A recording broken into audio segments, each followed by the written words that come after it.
развиваться, учиться, смотреть мир.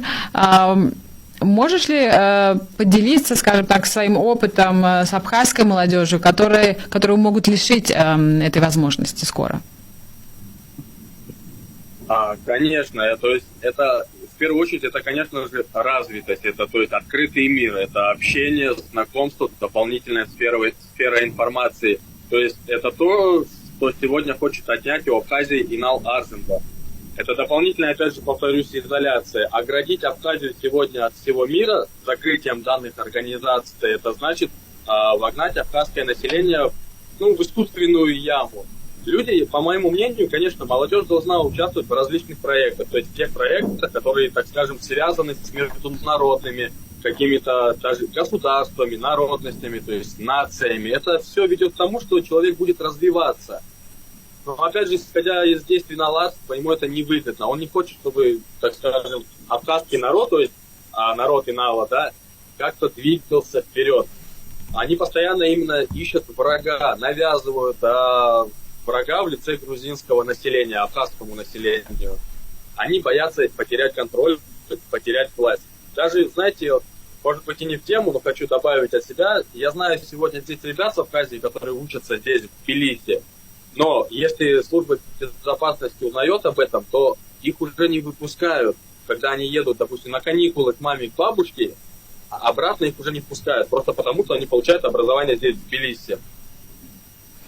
Инал, извини, пожалуйста, Даур, а как ведут себя грузинские спецслужбы в адрес абхазских студентов? Если честно, вообще никак. Никто никому не препятствует. По-моему, вот именно как я все вижу, очень много абхазов сюда приезжает, нету никакого нарратива ущемления. Развивайся, учись, работай, чем хочешь занимайся, главное не нарушай закон. И это есть, это факт. И, конечно, интересно узнать, какая сейчас самая обсуждаемая тема у абхазской молодежи, помимо грузинского диско, или как это правильно, о чем абхазская молодежь говорит в ТикТоке, в соцсетях? Самая, наверное, обсуждаемая тема не только в ТикТоке, также здесь, в Тбилиси, либо в Абхазии, это, скорее всего, вводе Росгвардии на территорию Абхазии в случае какого-то, так скажем, противостояния, чтобы российская сторона имела право наводить там, так скажем, общественный порядок. Это сегодня очень остро обсуждается. Но опять же, мы все прекрасно понимаем, если до этого дойдет, то уже Абхазии как таковой не будет существовать. Стоит только росгвардейцам туда войти, вступить, все, Абхазия уже не будет принадлежать самим абхазам. И это так, это правда. Что касаемо ТикТока, я знаю, что на территории Абхазии создана организация, называется «Молодежное крыло». Они себя оппозиционируют как не правительственная, но опять же, эта организация находится под покровительством, так скажем, парламента Абхазии на сегодняшний день. И весь ТикТок, который задействован в данной организации, у них есть определенные настройки. То есть им элементарно говорят, что и как нужно себя вести сегодня, да, скажем так, с грузинскими оппонентами. А что им говорят, это опять же никакого мира, именно они пытаются ругаться между собой, показывать, да, говорить, что грузины враги, вот война была, то есть жизнь прошлого. Но по мне, опять же, я постоянно повторяю и говорю, что мы сегодня жить прошлым не сможем и не должны жить, потому что если мы будем жить прошлым, мы не сможем построить настоящее.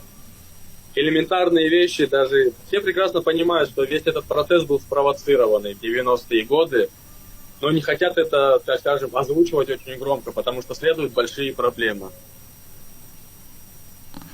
Следуют проблемы внутри абхазского общества, судя по всему. Конечно. Какого рода? Призываю к ответу.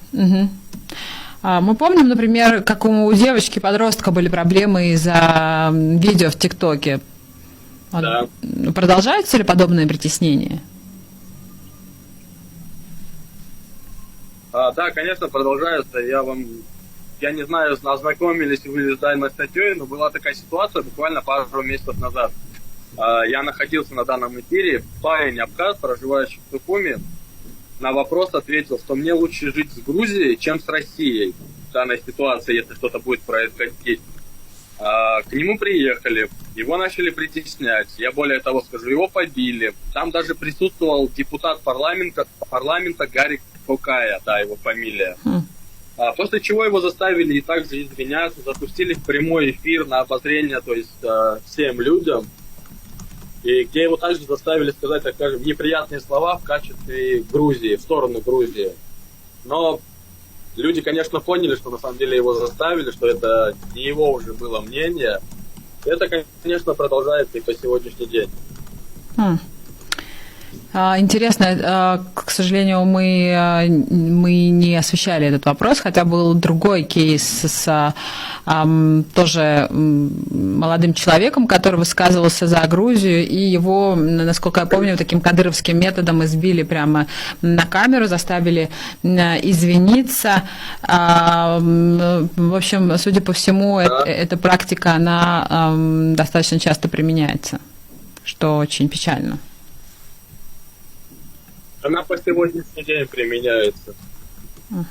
Вот из своего личного опыта могу сказать, я когда запускаю эфиры на ТикТоке, у меня бывают такие случаи, когда каждый девушка или парень, неважно, начинает, так скажем, разговаривать лояльно, без матов, да, то есть конструктивно строят диалог. И когда это видят, да, со стороны, так скажем, абхазской, кто на все это смотрит негативно, они начинают этих людей уже притеснять. Как вы можете так разговаривать? То есть сегодня понятие, так скажем, общения, да, именно людского общения не практикуется. Нельзя, у них нарратив, нельзя с грузинами общаться хорошо. Нельзя общаться с Дауром хорошо, потому что он живет в Грузии. Даур, а есть люди, ребята, которые хотят последовать твоему примеру и тоже переехать в Грузию, на остальную часть, скажем так? Да, таких людей очень много, я вам скажу, уже несколько ребят приехало, и, возможно, вы завтра наш новый выпуск увидите. Будем ждать. Спасибо большое, спасибо за это включение. Да, спасибо. Да, это Даур Буава, блогер, который теперь уже живет в Тбилиси, в Батуми, в общем, где ему захочется. Спасибо большое.